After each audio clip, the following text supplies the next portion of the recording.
"You don't deserve a penny," my sister Melissa screamed, her voice cracking under the weight of her rage. The crystal glass in her hand trembled, spilling a thin line of red wine down the side, a stain spreading across the polished oak table that had seen generations of family dinners. My mother, Evelyn, sat back with her arms crossed, a tight smile playing on her lips, the kind that told me she had been waiting years to hear someone else finally deliver the verdict she had always whispered in 1,000 subtle ways. And Gerald, my stepfather, leaned back in his chair with the smug air of a man who believed he had already won his gold watch glinting under the chandelier, the tick of the second hand in sync with the pounding of my heart. I did not flinch. I did not cry. For years, they had trained me to shrink, to fold into myself at moments like this, to look down at my plate and pretend I was not even in the room. But tonight was different.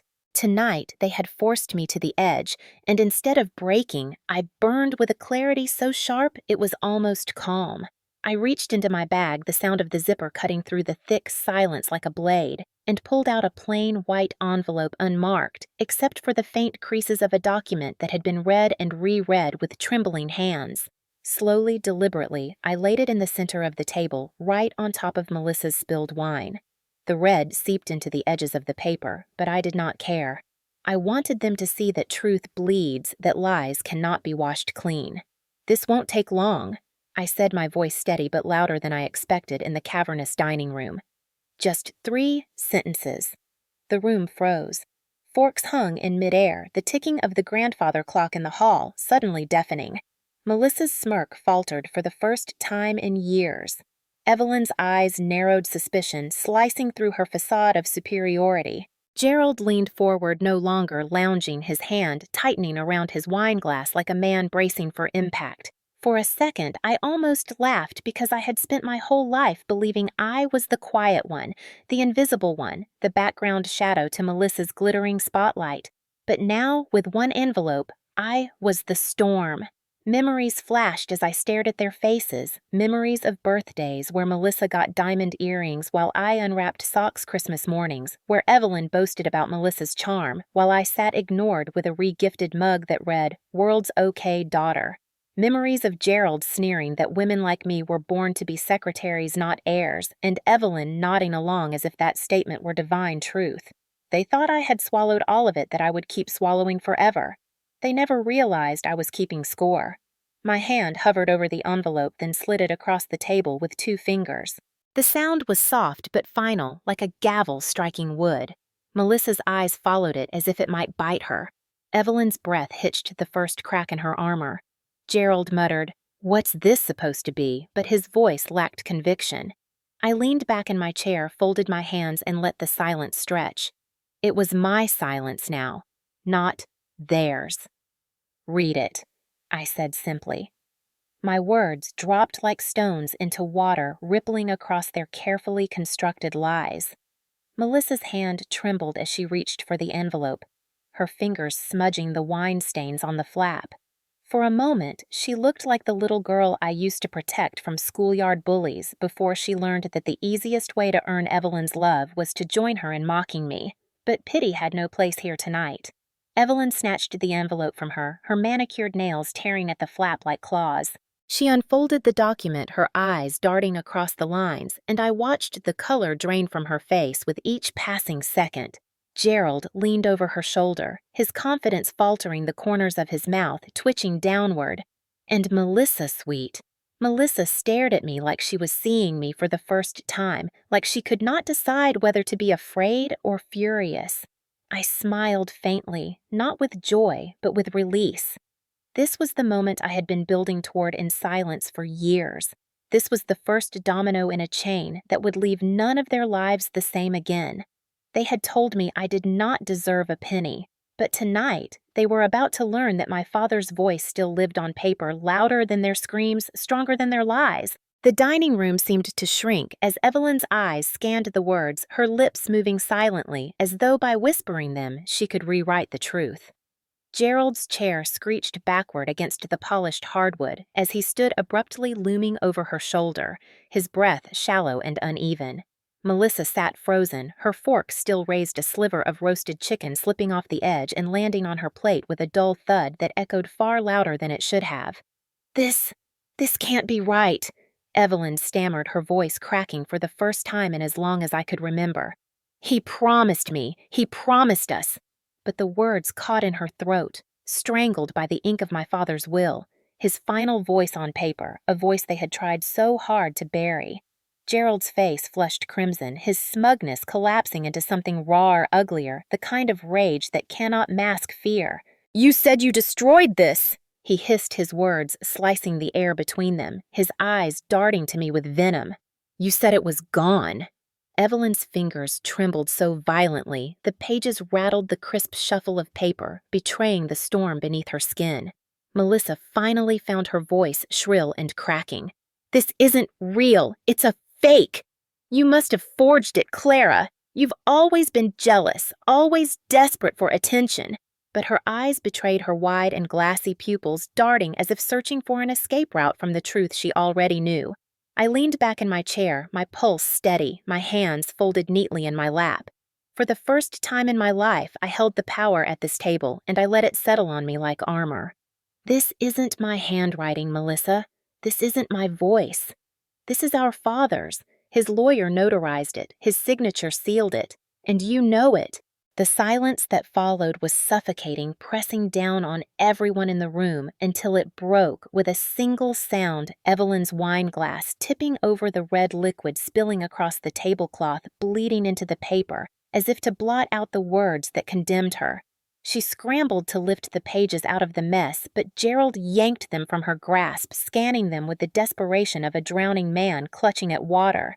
"There must be a loophole," he muttered, flipping through as if hidden clauses would appear out of thin air. "There must be a way to contest this." His bravado cracked his voice, rising with each word. "I will not let some girl dictate my future. My future. My father's house, his land, his company, everything they had stolen and twisted into their own playground. They had believed me powerless for so long that the idea of me holding the key to it all left them unsteady, staggering." Evelyn stood slowly, her composure unraveling strands of hair falling loose from her immaculate bun. "Clara, think carefully," she said, her tone dripping with the false sweetness she used to lure neighbors into believing we were the perfect family. "We can make an arrangement. We can keep this between us. After all, blood is thicker than paper." I almost laughed, the sound bitter in my throat. "Blood," I said, my voice low, steady. "Where was that blood when you told me I was invisible, when you let Gerald mock me, diminish me, tell me I was nothing because I wasn't a son? Where was family when you erased my father and left me in the laundry room while Melissa lived like royalty?" Evelyn's mouth opened, but no words came. Gerald slammed his fist against the table, the plates rattling, Melissa jumping at the noise. "You won't get away with this!" he roared, his face contorted in fury. "We'll fight you! We'll ruin you!" I stood slowly adjusting my sweater with deliberate calm and slipped my bag over my shoulder. "The originals are already filed with people who matter." I said, each word measured sharp. "What you're holding is just a courtesy copy." The silence was electric. Melissa's face crumpled, a mix of fear and disbelief. Evelyn's knees seemed to buckle as she clutched the back of her chair for support. Gerald's chest heaved, his rage simmering, but beneath it, the unmistakable glint of panic flashed in his eyes. I turned toward the door, my steps echoing against the hardwood, each one a hammer strike driving home the collapse of their carefully constructed lies. Behind me, their voices erupted overlapping chaos. Evelyn pleading, Melissa sobbing, Gerald shouting threats that no longer held weight. But none of it reached me. For the first time in years, I was untouchable. At the doorway, I paused, turning just enough to see their faces one last time etched in disbelief and fury. "You said I didn't deserve a penny," I said softly, my voice carrying over their noise. "Turns out I deserve everything you tried to steal." Then I walked out, leaving the chaos to consume them. The night air hit me like a baptism, cool and sharp, washing away years of silence. My hands shook not from fear, but from release. I had struck the first blow, and the war they thought I would never fight had just begun. When I stepped out into the night after that dinner, the cool air sliced through me, but it carried me back to memories I had long buried, memories that explained exactly how we had reached this battlefield. I was 8 years old when my father still lived, and though our house was modest, it pulsed with warmth. He would lift me onto his shoulders to pick apples from the tree in the backyard, his hands steady, his voice gentle. And every time I laughed, he told me I had the kind of courage that couldn't be taught. He said I had a mind built for more than following orders. Back then, Evelyn still smiled at me, or at least she pretended to, but I would catch her eyes drifting to Melissa, younger, by 3 years, her darling child. Melissa had curls, Evelyn adored dimples that won strangers, and a knack for theatrics that made Evelyn beam as though she were raising royalty. I was the worker bee, the girl with scraped knees and quiet determination. From the beginning, the divide was clear. On my 10th birthday, my father gave me a small leather notebook embossed with my initials. I remember clutching it as though it were treasure. Evelyn gave Melissa a golden necklace that shimmered even in dim light, though it was not her birthday. She cried when she saw yours, Evelyn explained, as if it justified the favoritism. She deserves a little something too. That was the first time I felt invisible in my own celebration. School only deepened the cracks. I brought home A's neat rows of perfect scores. Melissa scraped by, but Evelyn paraded her drawings on the fridge, messy crayon strokes hailed as genius. "Melissa has creativity, Clara," she would say, brushing off my report cards. "You're just diligent." The word stung like a downgrade disguised as praise. My father noticed. He would sit me down, his voice low so Evelyn could not hear, and tell me diligence builds empires, that the world remembers those who don't give up. I clung to those words like lifelines. Then came Gerald. My father had been gone barely a year when Evelyn introduced him a man with expensive shoes and a permanent sneer curling his lips. At 12, I saw through him instantly, the way he measured the house, not by memories but by square footage, the way he glanced at me like I was clutter to be cleared out. Melissa adored him. He bought her dolls with silk dresses, whispered promises of dance lessons and private schools. To me, he offered nothing but contempt. "She'll never amount to much," I overheard him say once when he thought I was asleep. "She's not a son, and she's not Melissa." Evelyn did not argue. She laughed softly, the sound of complicity. By 14, I was cooking dinner while Melissa practiced ballet, the spotlight always hers. By 16, I worked a part-time job to save for college while Evelyn dipped into my savings account under the guise of family expenses. Melissa, meanwhile, received a brand new car for her sweet 16, a shining red convertible with a bow. I got her hand-me-down shoes. The night Melissa celebrated her acceptance into a mediocre art program, Evelyn threw a dinner party toasting her talent and potential. I had just been accepted to Columbia on a partial scholarship, a feat I achieved through endless nights of study and rejection letters that would have crushed anyone else. Evelyn barely acknowledged it. "Columbia is far," she said flatly, as though distance were a flaw. Gerald smirked, adding, "She'll probably flunk out anyway." Melissa laughed, and Evelyn did nothing to stop her. I swallowed my pride, smiled tightly, but inside I etched every word into my memory. College was my escape, yet even there they found ways to diminish me. Evelyn would call to remind me how much she sacrificed for me, though I lived off scholarships and part-time jobs. Melissa sent photos of vacations in Europe captioned with barbs like, "Finally living the life you never will." Gerald mocked me during holidays, asking if I had found a husband yet, as though my only worth was measured by marriage. My father's absence weighed heavier than ever. He had died suddenly, a heart attack no one expected. In the aftermath, Evelyn and Gerald's shadow grew darker. They shut me out of estate discussions, insisting there was nothing left, though I later learned they siphoned funds into accounts Melissa used to fund her lavish trips. They reduced me to a ghost in the house I grew up in, giving me the laundry room when I returned on breaks, while Melissa's bedroom remained a shrine to her comfort. The years hardened me. I built myself from grit, graduating with honors, securing a position as a financial analyst in Manhattan. Every achievement felt like rebellion, every paycheck proof that I could not be erased. Yet Evelyn dismissed my work as numbers on a page while Melissa's art exhibitions, often sparsely attended, were celebrated as visionary. Gerald never failed to remind me that men run companies women follow. Their voices became the chorus of my past, echoing until the night of that dinner when Melissa screamed her line, and I finally answered with truth. As I stood outside their house that night, clutching the memory of my father's notebook, I realized my entire life had been training for this war.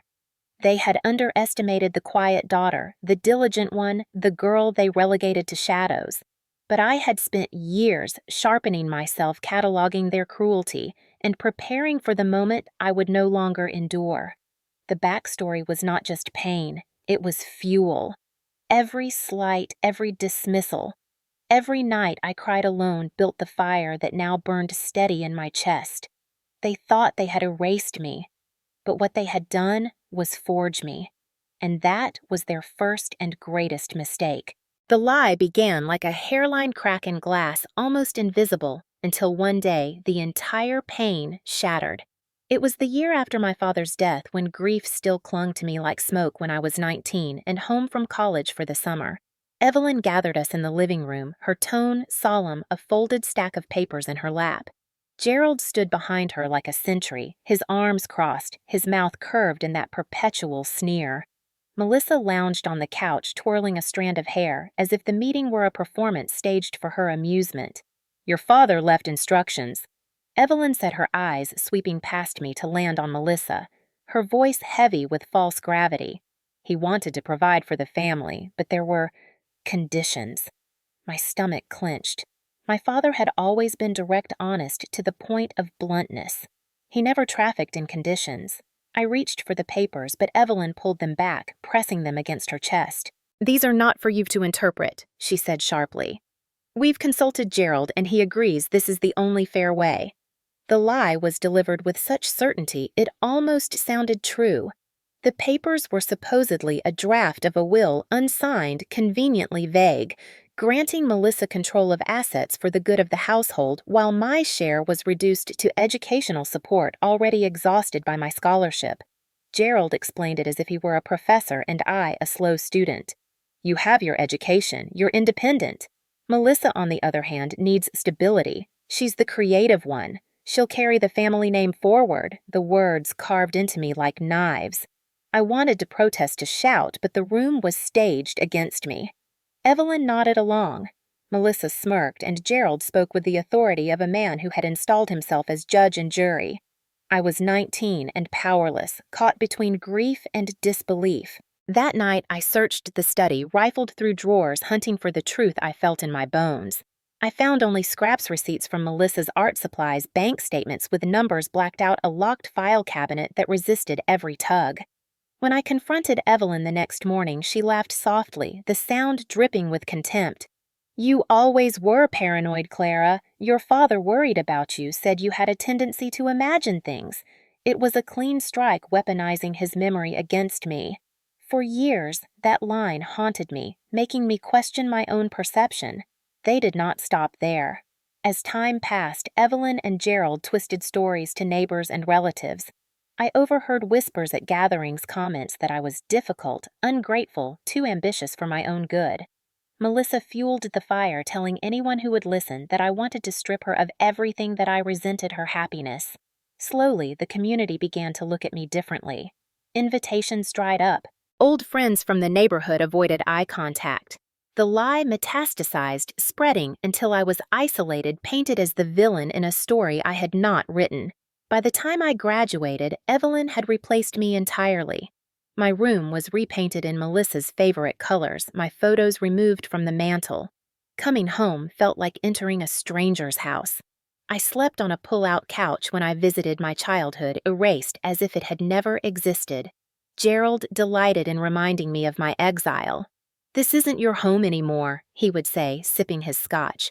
"You have no claim here." The final blow came 2 years later, when Melissa staged an art exhibition funded by what she called her inheritance.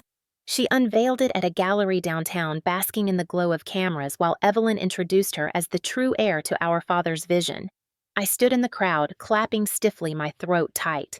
They had not only stolen my father's legacy, They had rewritten it publicly, presenting Melissa as the chosen one and me as the bitter outsider.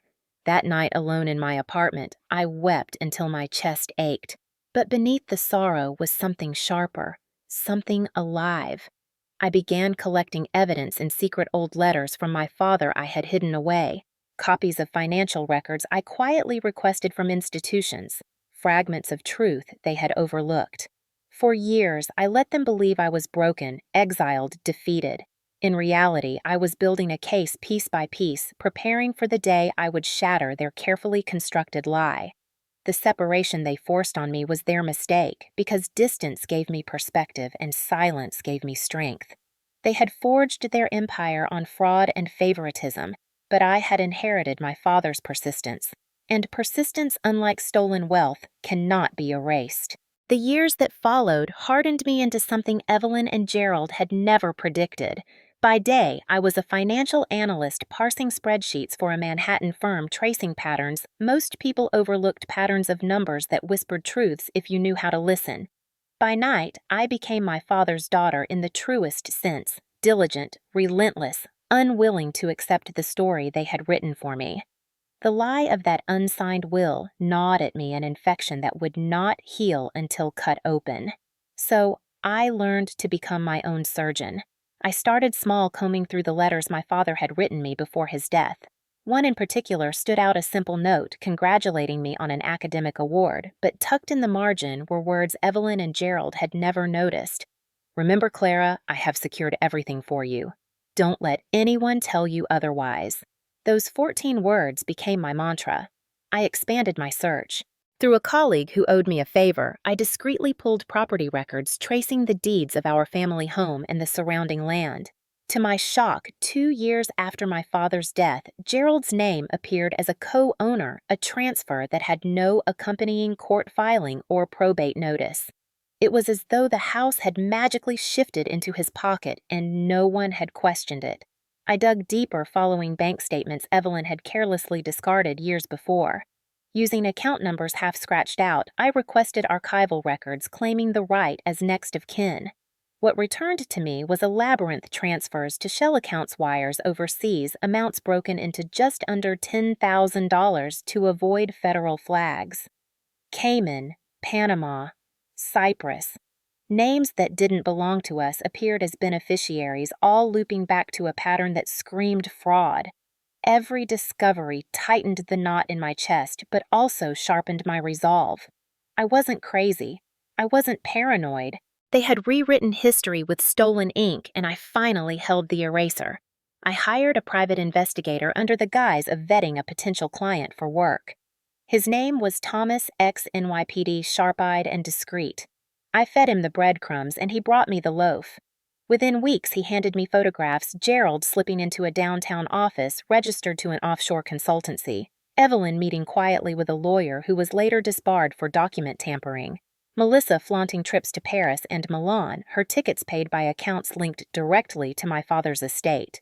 "They've been bleeding it dry for years," Thomas said, sliding the photos across the diner table where we met. "If you hadn't caught this trail, Clara, they would have gotten away with it clean." The weight of his words pressed into me.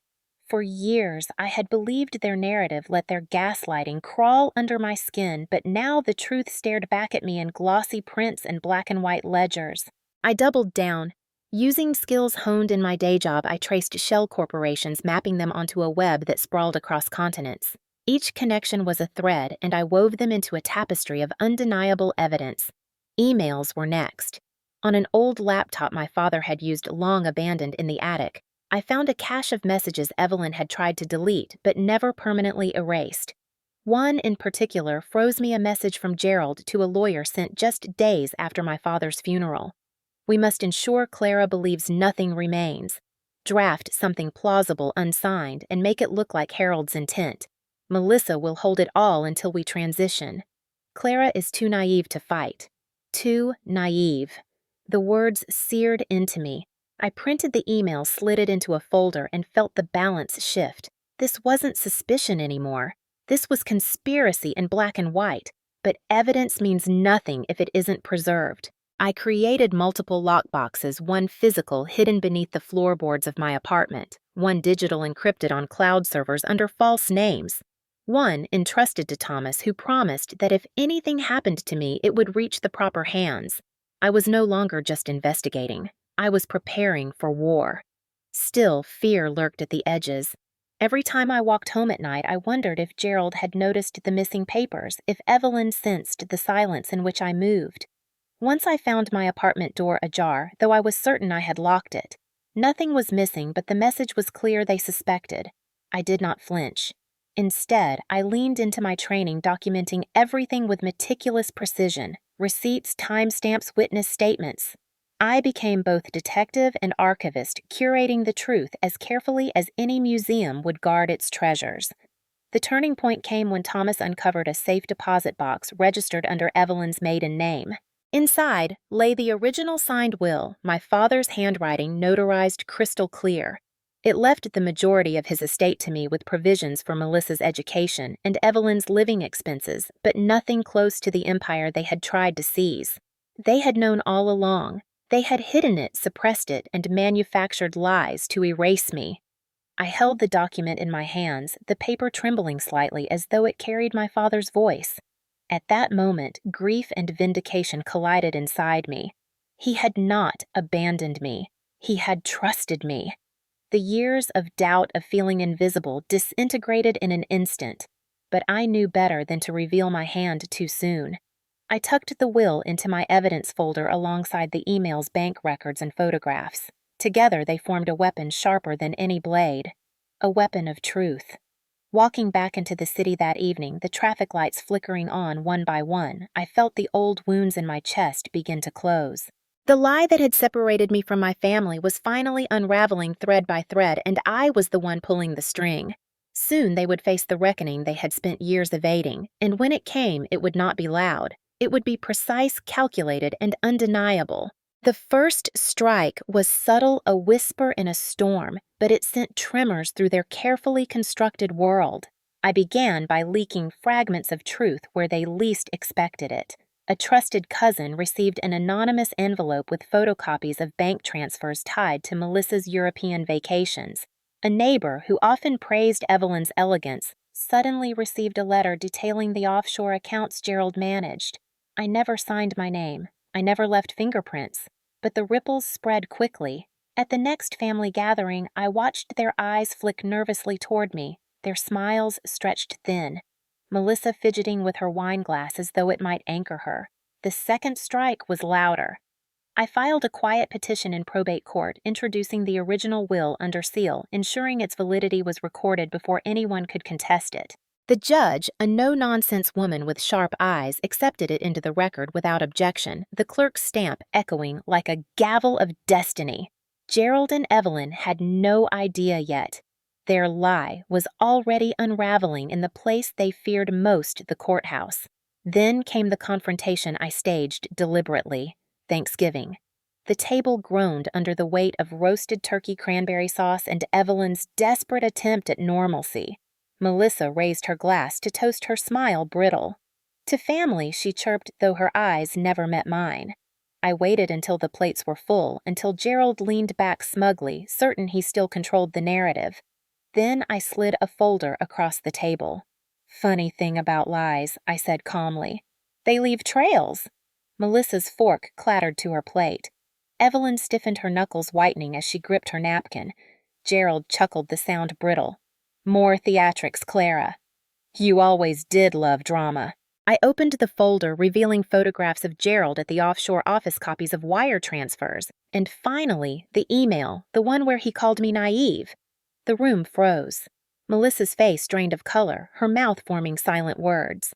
Evelyn reached for the papers, but I pulled them back with deliberate control. "This is just a sample," I said softly.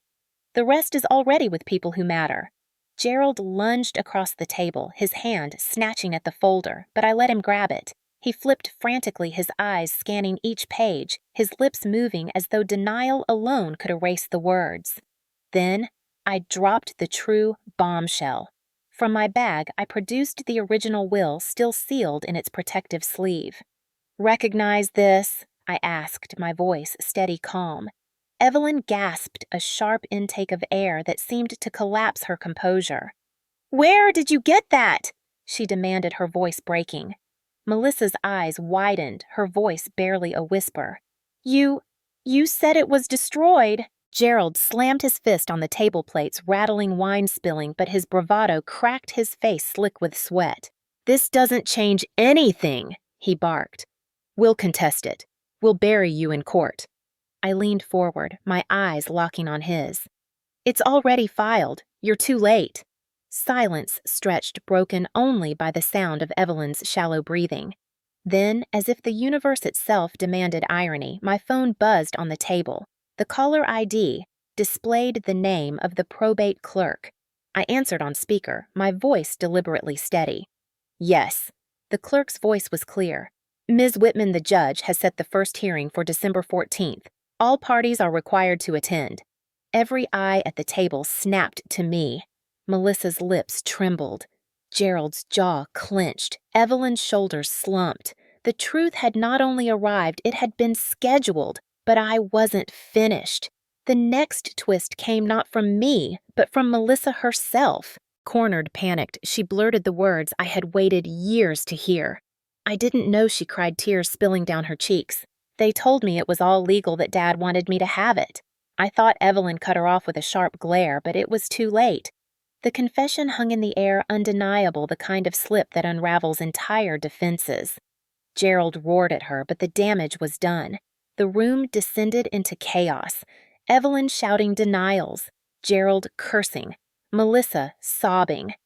I rose quietly, slipped my bag over my shoulder, and walked to the door. Before leaving, I turned back one last time. "You built your empire on lies," I said evenly. "And lies don't survive the light." The weeks that followed were a blur of escalation. Whispers spread through the community, rumors of fraud, of deception, of a will hidden for years. Evelyn's carefully curated reputation cracked neighbors pulling away old friends, ignoring her calls. Melissa vanished from social media, her gallery sponsors pulling out one by one. Gerald grew desperate, contacting lawyers, only to find most refused to touch the case once they saw the evidence. The final twist came in the form of law enforcement. One evening, Thomas called me, his voice laced with satisfaction. "They've opened a criminal investigation," he said. "Fraud, embezzlement, conspiracy to conceal a will." Gerald's finished. I hung up the phone, my chest rising with a mixture of relief and vindication. For years, they had painted me as the outsider, the paranoid, the jealous daughter. Now, with each twist, their facade crumbled, exposing the rot beneath. And I had only just begun. The courthouse smelled of polished wood and old paper, a place where truth was weighed not in sentiment, but in evidence. December 14th arrived cold and sharp, the kind of winter morning where breath fogged in the air, and even the pigeons seemed hushed as though waiting. I walked up the granite steps with my folder pressed against my chest, Thomas by my side, his stride steady. Inside the room was already buzzing. Evelyn sat rigid at the defense table, pearls around her neck, her hair pulled tight as though appearance could still save her. Gerald slouched beside her, his jaw clenched, his eyes darting like a man cornered. Melissa looked smaller than I had ever seen her. Her mascara smudged her hands, twisting in her lap. When the judge entered, the chatter ceased. "This court will hear the matter of the estate of Harold Whitman," she announced, her voice slicing through the silence. My father's name echoed against the paneled walls, and for a moment it felt as though he was there, watching. The proceedings began with formalities, attorneys introducing themselves. My lawyer, a sharp woman named Grace, who had built her career dismantling fraud, rose with a calm authority. "Your Honor, this case is simple. The original will was concealed, the estate misappropriated, and my client, the rightful heir, was denied her legal inheritance for years. Today, we bring that truth to light." Gerald's lawyer sputtered objections, claiming the will was invalid, that it was discovered too late, that signatures could be forged. But Grace was relentless. She laid out the timeline with surgical precision: bank records, property transfers, shell companies, all leading back to Gerald and Evelyn. One by one, the documents appeared on the projector, each slide a nail in their coffin. Then came the email, the one where Gerald had written, "Clara is too naive to fight." Grace read it aloud, her voice steady, the words hanging in the air like smoke. Gerald shifted in his seat, his face mottled red. The judge's gaze lingered on him sharp and unyielding. When Melissa was called to the stand, she tried to hold firm, but under oath, her facade cracked. "Did you believe the will was destroyed?" Grace asked. Melissa hesitated, tears welling. "Yes," she whispered. "Mom told me Dad never finished it. Gerald said it was better this way. I wanted to believe them." Her voice broke, her shoulders shaking. Evelyn's face hardened fury radiating from her, but it was too late. The admission was on record. Next came Thomas presenting photographs of Gerald meeting with the disbarred lawyer, financial statements showing transfers just below the reporting threshold, and finally the safe deposit records proving Evelyn had hidden the original will under her maiden name. The courtroom buzzed with murmurs. Each piece stacked higher, a tower of evidence impossible to topple. Gerald exploded, slamming his fist on the table. "This is a circus. She's nothing, a bitter little girl trying to ruin us." The judge's gavel cracked down. "One more outburst, Mr. Whitaker, and you will be held in contempt." The silence that followed was deafening. When closing arguments arrived, Grace spoke with clarity that cut through years of lies. "Your Honor, my client was erased from her own family, painted as unstable, left to fend for herself, all while her father's legacy was siphoned away. But today, the truth has found its way here. We ask not for sympathy, but for justice." The judge recessed for deliberation, and the room held its breath. I sat motionless, my hands folded, the weight of years pressing against me. When she returned, her ruling was swift. "This court finds that the original will of Harold Whitman is valid and binding. All transfers made under fraudulent pretenses are hereby void. The estate is to be restored to his daughter, Clara Whitman, as outlined in the will. Furthermore, the evidence of fraud, embezzlement, and concealment will be referred to the district attorney's office for criminal prosecution." Evelyn gasped, clutching her pearls, her composure collapsing. Melissa buried her face in her hands, sobs racking her frame. Gerald cursed under his breath, his knuckles white against the table. I closed my eyes, the words settling over me like a benediction. Justice. The sheriff's deputies moved in, handing papers to Gerald and Evelyn, informing them of pending charges. The room erupted in whispers, reporters scribbling notes. For years, I had been invisible, dismissed, erased. Now the record bore my name in bold letters, the rightful heir, the survivor of their conspiracy. Outside the courthouse, cameras flashed, microphones thrust forward. I spoke only once. "My father taught me that diligence builds empires," I said. Today, his words proved true. Justice has been served. Then I walked away, the winter sun breaking through the clouds, its light falling on me like vindication. Evelyn and Gerald faced criminal charges that promised years behind bars. Melissa, though spared prison, lost her credibility. Her sponsors withdrawing her gallery closed within months. Their empire of lies had collapsed brick by stolen brick. And I, for the first time, breathed freely. In the weeks that followed the verdict, my phone rang constantly, calls from reporters, from distant relatives, suddenly eager to align themselves with me, even from Melissa. Her voice trembling through voicemails I never returned, but the voices I expected, the ones I dreaded, came from Evelyn and Gerald. Their words were stripped of arrogance, now replaced with desperation. Evelyn's message was almost pleading, "Clara, we're still family. Mistakes were made, but blood is blood. Please don't turn your back on us." Gerald was less subtle, his tone brittle with fury. "You think this is over? You think paper changes who holds power? You'll regret this, girl." I listened to none of it. For years they had erased me, called me nothing, tried to bury me under lies. The court had given me justice, but only I could give myself peace. And peace meant severing the last ties that bound me to them. The day after the ruling, I returned to the family estate, not as the discarded daughter sneaking back, but as its rightful owner. The house stood silent, its windows dark, the curtains drawn. Evelyn answered the door, her pearls gone, her face pale. Gerald hovered behind her, his arrogance cracked, his eyes hollow. Melissa wasn't there.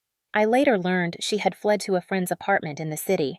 I stepped inside the air thick with dust and silence, and for a moment memories threatened to overwhelm me the Christmas mornings, the echo of my father's laughter, the way sunlight once streamed across the kitchen floor. But I steadied myself. This was no longer my home, it was a mausoleum of lies. Evelyn reached for me, her hand trembling. "Clara, please. We can fix this. We can start over." I pulled back, my voice calm, deliberate. "There is no fixing what you destroyed. You taught me my place in this family was to be invisible. Now you get to live in the shadow of your own choices." Gerald snarled, stepping forward, but I raised a hand. "Don't. You've already lost everything worth fighting for. If you have any sense left, you'll take what dignity remains and leave." His mouth twisted as if he wanted to spit venom, but the words caught in his throat. Evelyn's eyes filled with tears, her shoulders sagging. For the first time in my life, I saw her small, fragile stripped of the power she had wielded so mercilessly. I left them standing in the entryway, their empire reduced to dust, and walked out without looking back. That evening, I called the locksmith. Every lock on the estate was changed by dawn. Evelyn and Gerald were legally barred from entering the property, their names scrubbed from deeds and accounts. I instructed my attorney to issue restraining orders ensuring their threats would remain just that, words without teeth. Melissa sent one final letter, handwritten, begging me to forgive her, claiming she had only been a pawn in their schemes. I read it once, folded it carefully, and placed it in a drawer. Forgiveness may one day come, but reconciliation never will. My boundaries were not lines in sand. They were stone walls built high and firm. The community, once swayed by Evelyn's whispers, began to shift. Neighbors who had avoided me for years now approached with tentative smiles, murmuring apologies. Some meant while others sought proximity to power. I accepted none of it. I had no desire to rebuild the web of shallow approval they once controlled. My life was mine unshackled at last. In private moments, I felt grief for what could never be restored. The father taken too soon, the childhood fractured, the years lost to gaslighting and lies. But grief is not weakness. It is the final act of letting go. I stood in the garden one evening, the winter air crisp, the trees skeletal against the fading light. I whispered a promise to my father that his legacy would be honored, not through the family that betrayed him, but through the life I would build with integrity. And in that moment, I felt the chains break completely. Cutting ties was not cruelty. It was survival. It was reclamation. For the first time, I was free. Months passed, and the sharp edges of battle slowly dulled, though the scars remained. The estate, once a house of secrets, became a sanctuary of renewal. I did not keep it as a shrine to the past. Instead, I opened its doors to something new. The rooms were stripped of Evelyn's heavy drapes, the suffocating perfume of her presence erased. Light returned through wide windows, spilling across floors that had once felt like prison tiles. I planted a garden where my father used to walk, filling it with roses and lavender flowers that thrived with care, not control. Each morning, I tended them, hands deep in the soil, reminding myself that beauty grows only when nourished honestly. Professionally, I left my firm and launched my own consultancy using the skills honed in uncovering my family's deceit to help others protect their assets from exploitation. Clients came quietly at first, then steadily word spreading that Clara Whitman could spot a lie in numbers before anyone else. What had once been my survival skill became my livelihood. I no longer lived in the shadow of their betrayal. I had turned it into a foundation of strength. As for Evelyn and Gerald, justice continued its slow grind. Gerald faced charges of fraud and embezzlement, his wealth siphoned into restitution and legal fees. Evelyn's reputation crumbled, her name whispered with disdain in the very circles she once dominated. Melissa faded into obscurity, her attempts at rebuilding a career haunted by the scandal attached to her name. I did not rejoice in their downfall, but neither did I mourn it. Consequences are not cruelty. They are the natural harvest of choices sown. Alone in the garden one evening, I reflected on the arc of it all. I had been the invisible daughter, dismissed and diminished, yet it was me who carried forward my father's legacy. Not through wealth alone, but through resilience, through refusing to let their lies define me. That is the lesson I offer now to anyone listening, family, is not the blood that betrays you, but the truth you choose to live by. Dignity is not granted by others, it is claimed by standing tall when they try to make you small. And justice, though slow, has a way of finding its way to light. If you are part of my audience tonight, especially those of you over 50 who have walked through years of silence or endured families who sought to erase your worth, let my story remind you you are not invisible. Your voice matters. Your truth matters. And no amount of manipulation can bury dignity forever. As you finish this story, I ask you, have you ever been cast aside by the very people who should have protected you? Have you ever been told you were less only to discover your strength was greater than their lies? Share your story in the comments. Let others see that they are not alone. If this story spoke to you, tap the like button and subscribe so we can keep building a community where truth, resilience, and justice are celebrated. And tell me, where are you watching from tonight? I love hearing your voices, your towns, your cities. It makes this space feel like family, the kind chosen, not imposed. My journey is not over, but it is mine to write now. And I choose to end this chapter with peace with strength and with a simple truth I was told I didn't matter. But by standing tall, by refusing to be erased, I proved I mattered most of all.